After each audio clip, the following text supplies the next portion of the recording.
चुनावी राज्य पश्चिम बंगाल में पहले चरण का मतदान होने के बाद दूसरे चरण का प्रचार जोर पकड़ चुका है। इसी कड़ी में शनिवार को सीएम योगी ने बंगाल में 3 जनसभाओं के जरिए धुआंधार प्रचार किया है। देखिए रिपोर्ट।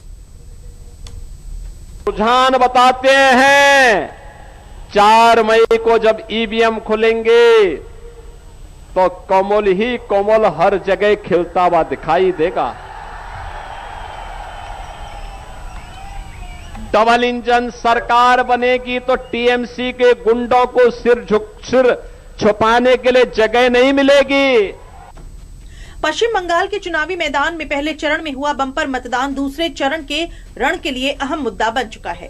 पहले फेज में 152 सीटों पर हुई करीब 93% की बम्पर वोटिंग को ऐतिहासिक माना जा रहा है। इस बीच दूसरे चरण के चुनाव प्रचार में बंगाल की सियासी जमीन पर उतरे सीएम योगी ने बंगाल में गुंडागर्दी करने वालों का अपने ही अंदाज में भविष्य बताया है। मैं तो देख रहा था कि कल टीएमसी के बहुत सारे गुंडे अभी से अपने लिए काम धंधे की तलाश कर रहे हैं। कोई सोच रहा है कहां मैं पंचर की दुकान बनाऊं और कोई अपना झाड़ू लेकर के अब बंगाल की सड़कों पर झाड़ू लगाते हुए दिखा करके अपनी जान बचाने वाले फिरते फिरते रहेंगे। सीएम योगी ने शनिवार को पश्चिम बंगाल में नदिया जिले के नवद्वीप, पूर्व बर्धमान जिले की कटवा सीट और उत्तर 24 परगना जिले के बंगदा में एक के बाद एक 3 जनसभाओं के जरिए बीजेपी के चुनाव प्रचार को धार दिया। तो मतदान के अंदर मैं एक बात देख रहा था, हर मतदाता के मन में एक ही भाव था कि बंगाल को उसकी पहचान दिलानी है। टेरर से, माफिया राज से, करप्शन से मुक्ति दिला करके बंगाल को फिर से भारत की पहचान का प्रतीक बनाना है।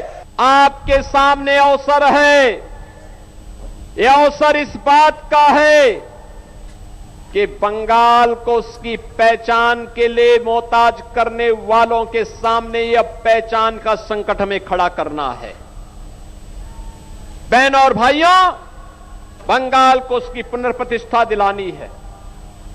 बंगाल को फिर से विकास के पथ पर अग्रसर करना है और इसके लिए डबल इंजन की सरकार चाहिए। डबल इंजन की सरकार। पश्चिम बंगाल की 294 में से पहले चरण के 152 सीटों पर 1478 उम्मीदवारों की किस्मत ईवीएम में कैद हो चुकी है।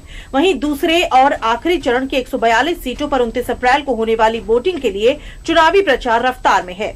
बंगाल चुनाव के नतीजे 4 मई को सामने आएंगे, जो ये बताएंगे कि बंगाल में बम्पर मतदान के बाद किसकी सरकार बनेगी।